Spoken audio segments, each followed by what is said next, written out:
Tapos na ako nagpaliw kay Ate Iris. Bawasan ako ng lakas. Grabe, hiningal ako dahil medyo tumaas na talaga ang timbang ng Ate Iris. Kaya nag-relax muna ako kasi hiningal ako. Sa pagbuhat sa kanya, wala pa kasi yung papa niya.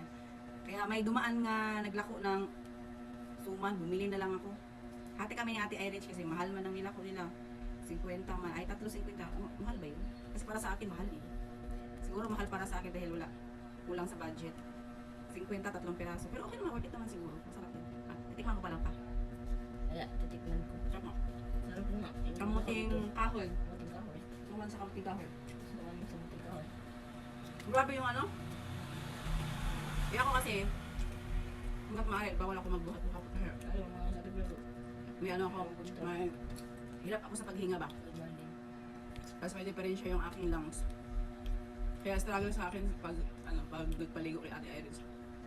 Kasi mula sa higaan hanggang doon sa upuan, buhat. Pagtulak naman doon, ngayon kasi hindi pa ako nakabili ng gulong para doon sa upuan. Para pag itulak ko siya, madali lang. So hanggang doon sa CR, tapos yung CR naman ay medyo masikip, so alanganin kapag dalawa kami sabay na Ate Iris. So tulak-tulak siya ako, mahirap. Kasi hindi naman pantay yung papasok doon sa CR, ni pantay. Pag ipasok sa CR, okay lang. Kapag palabas na ng CR, kailangan ko na naman siyang buhatin yung upuan na kasama siya. Kasi ganun kasi yun. Ganun dito sa iRich, so kailangan siyang ipatong dito. Kaya, sobrang ano talaga, sobrang effort talaga pag nagpaliw ka natin iRich. Tapos pag ano naman, pag buhat, pabalik na naman dito sa higaan. Kaya, buhat na naman. Walang katapos ang buhat hanggang dito makarating sa kanyang higaan. Tapos pagkatapos ko naman buhati, bibihisan ko naman si Ate Iris. Tapos ang struggle din siya pag magbihis. Magsuot ng diaper. Kasi ang ginamit ko kasi ng diaper ni Ate Iris ay pambata pa siya na size, pero pinakamalaking size sa pambata.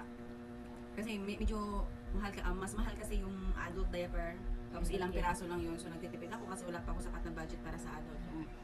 So yung pambata na diaper mo na ang binili ko kasi mas marami-rami sa amount na binibili ko sa adult. So, tsagaan nga lang bago pasuot kay Ate Iris kasi masikip sa kanya as in sobrang sikip talaga, kaya hirap magpasuot. Grabe, hinihingalin ako pag magpasuot kasi medyo malaki din kasi ang puwit ni Ate Iris. Medyo may kabigatan ng konti kapag ganun, bali-bali na naman para may pasok lang yung diaper niya. Kasi kung ditchin mo naman pag pasuot yung diaper, matastas naman yung bawat gilid, kaya kailangan alalay lang talaga. Doon ko na siya tatastasan kapag naisuot na siya, saka ko siya tastasan para maging maluwag.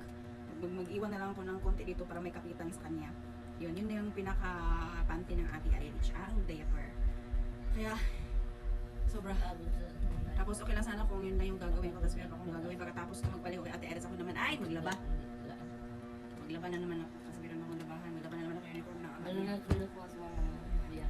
Pero ganun talaga, kaya kailangan na lagi akong malakas para lahat yung mga ginagawa ko sa kanya magagawa ko pa. Kasi ang hirap pag ako yung hindi ko na makayanan yung sarili ko, na hindi ko na magawa yung ginagawa ko. Wala pa namang ibang gagawa sa mga ginagawa ko kay Ate Iris. Kaya kailangan talaga sama-sama na kami ng mga anak ko para matulungan din nila ako. Kaya ngayon parating na yung anak ko sa May 5. Sa May 5 yung ano nila, yung alis papunta dito. So sama-sama na kaming lahat para maalalayan din ako. Yung tipong hindi sa akin lahat.